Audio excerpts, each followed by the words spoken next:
Hello, I'm Nick Park, and welcome to Take 5, your 5-minute inspirational message from Solid Rock Drogheda. We are in the middle of a series called Biblical Game of Thrones. We're looking at the kings of Judah and Israel, at some of the shenanigans and the politics that went on behind the scenes, which is as dramatic and juicy as any TV series, but also looking at how God's purposes still came to pass despite all of that. Today we're looking at Jeroboam, and Jeroboam was the first king of the northern kingdom of Israel. After the Israelites split into two different kingdoms, and the southern kingdom, headquartered and capital in Jerusalem, was the kingdom of Judah, and then the 10 tribes in the north became the kingdom of Israel. And Jeroboam was the first king of the northern kingdom of Israel. He first appears in the Bible as a worker in Solomon's construction projects, and he was a good worker. He was from the tribe of Ephraim, one of the two tribes of Joseph, Ephraim and Manasseh, and as a result he was appointed as an overseer, overseeing all the laborers that Solomon conscripted from the tribes of Joseph.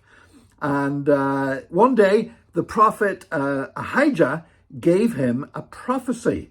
And Ahijah's prophecy was this. He basically followed Jeroboam, and then had a garment, and he ripped his own garment into 12 pieces. And he gave 10 of those pieces, 10 of the 12 pieces, to Jeroboam. And the prophet said to him, "You are going to become king of 10 of the 12 tribes of Israel. And if you are faithful and obedient, then God will give you a kingdom and a dynasty like God gave to David," which is a powerful promise for a young man who's basically a foreman on a construction site to get from a prophet. Well, Solomon heard about this, and Solomon wanted to kill Jeroboam. So Jeroboam had to flee as an asylum seeker into Egypt, like many people have over the years in Israel's history, including, of course, Jesus and his family. Now, after Solomon died, Jeroboam came back to Israel once more, and he did actually try to reason with Rehoboam, Solomon's son, that he could be more reasonable as a king. That didn't happen, and so the two nations split, and Jeroboam became the first king of the northern kingdom of Israel. Now, when he did that, he had a problem, because the southern kingdom had one big advantage over the northern kingdom, and that was the fact that Jerusalem was in their territory, and Jerusalem was the place of worship.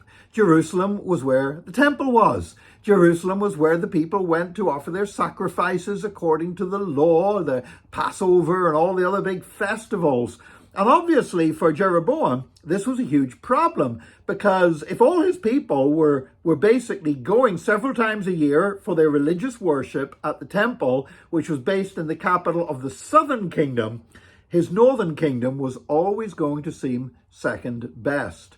And this is where Jeroboam made a huge mistake, because when the prophet Ahijah had basically told him that he was going to become king, he had said to him that God will bless you, God will prosper you, God will give you a dynasty if you follow in obedience to the law and in faithfulness to what God tells you to do. Now that, of course, meant no idolatry.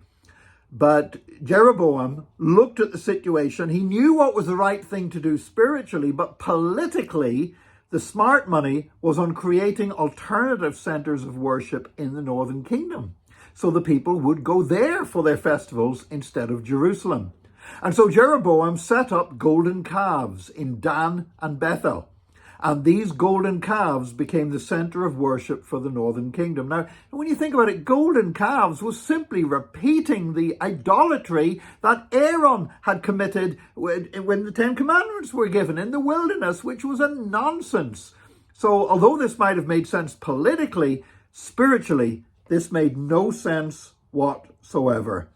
And Jeroboam, later on in his reign, because he reigned for many years, but later on in his reign, he sent his wife to visit the prophet again. He heard the prophet Abijah that had given him this initial prophecy that he was going to become king was dying, and Jeroboam's wife went disguised to see him. But Ahijah, even though he was blind, he knew who she was, and he gave another prophecy, a prophecy of destruction, that Jeroboam and all his household would be wiped off the face of the earth, and that would be fulfilled.